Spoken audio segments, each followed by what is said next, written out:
How can an employer make sure its remote workers aren't slacking off on the job? In the case of talent management company Crossover, the answer is to take photos of them every 10 minutes through their webcam.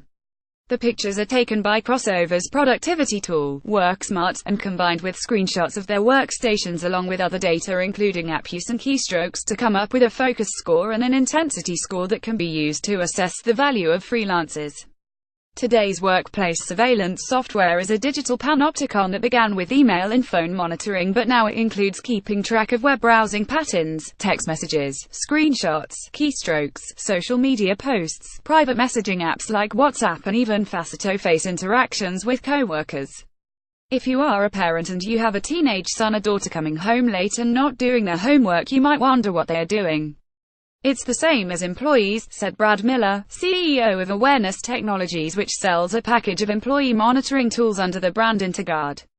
Crossover's Sanjeev Patni insists that workers get over the initial self-consciousness after a few days and accept the need for such monitoring as they do CCTV in shopping malls. The response is okay, I'm being monitored, but if the company is paying for my time, how does it matter if it's recording what I'm doing? It's only for my betterment, he said. Such betterment apparently isn't necessary for managers. They can pick and choose when to turn the cameras on.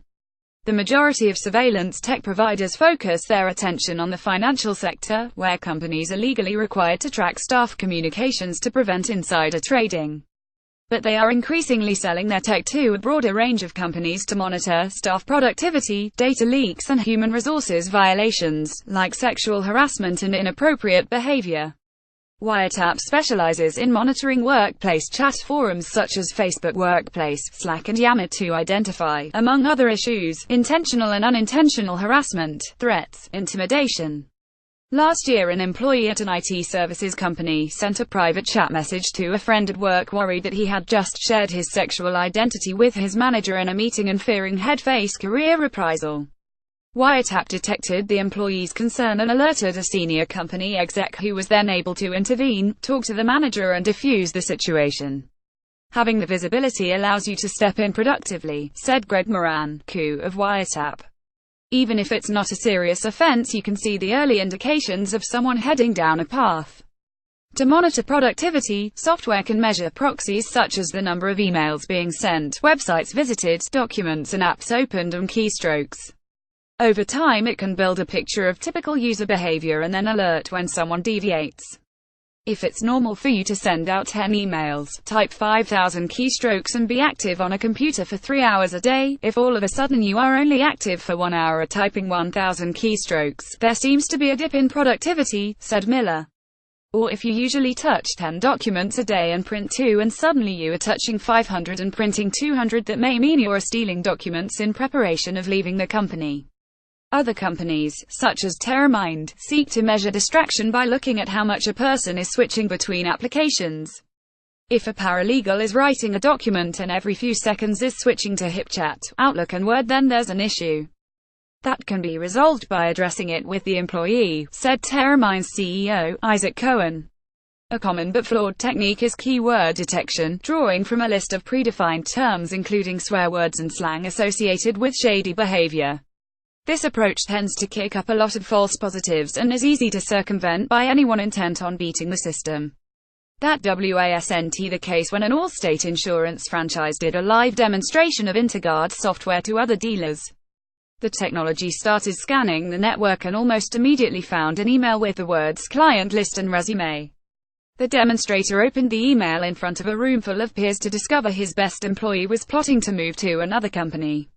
Companies like Digital Reasoning search for more subtle indicators of possible wrongdoing, such as context switching. This is where one person suggests moving the discussion to encrypted apps like WhatsApp or Signal, or even taking the conversation offline, indicating that the subject matter is too risky for the corporate network. Now people know a lot of these systems monitoring communications are becoming more sophisticated. They are saying, hey, let's move over to the other app, or let's meet downstairs for coffee. These are small clues that have surfaced in prosecutions, said Digital Reasoning's Chief Product Officer, Martin Den Haring.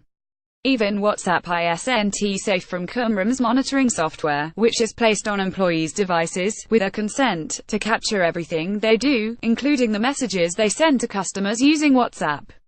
It truly is Big Brother watching you, said Cumrum's Patrick Barnett. The spying technique that most companies avoid, despite Crossover's enthusiasm, is accessing employees' webcams. Although you should probably tape over yours like Mark Zuckerberg does if you were worried about it. We've had requests for that from a government agency, but we declined, said Terra Mines Cohen. It's crossing a line. American companies generally aren't required by law to disclose how they monitor employees using company-issued devices, although they tend to include a catch-all clause in employment contracts declaring such monitoring. You can look at everything in the U.S., said Al Gidari, director of privacy at the Stanford Center for Internet and Society, adding that new surveillance software is so intrusive because it's more pervasive, continuous and searchable. Even if you're not an employee, you may still be subject to surveillance, thanks to technology used to screen potential job candidates. Santa Monica-based Pharma provides social media screening to employers to check for any problematic content. CEO Ben Moen said Pharma was only interested in content that's relevant to businesses, which includes references to bigotry, misogyny and violence as well as drug and alcohol references. The software, he said, can tell the difference between smoking weed in the backyard and weeding the backyard. When pushed on how the company differentiates bigotry versus, for example, a black person using the N-word, the response is a little fuzzy. It's a super nuanced topic, Moen said, adding that some of the thinly veiled signs of racism, like references to Confederate flags or statues, wouldn't come up. Employers aren't looking at references like that to make a hiring decision, he said. And connecting the dots between a person's work life and personal life can lead to uncomfortable territory. One insider at a large consulting firm told The Guardian the company was looking into whether it could prevent fraud among bankers by looking at their Facebook pages. One scenario would be a trader who had just changed their relationship status from married to divorce, the expense of which could put that person under pressure to commit fraud or steal.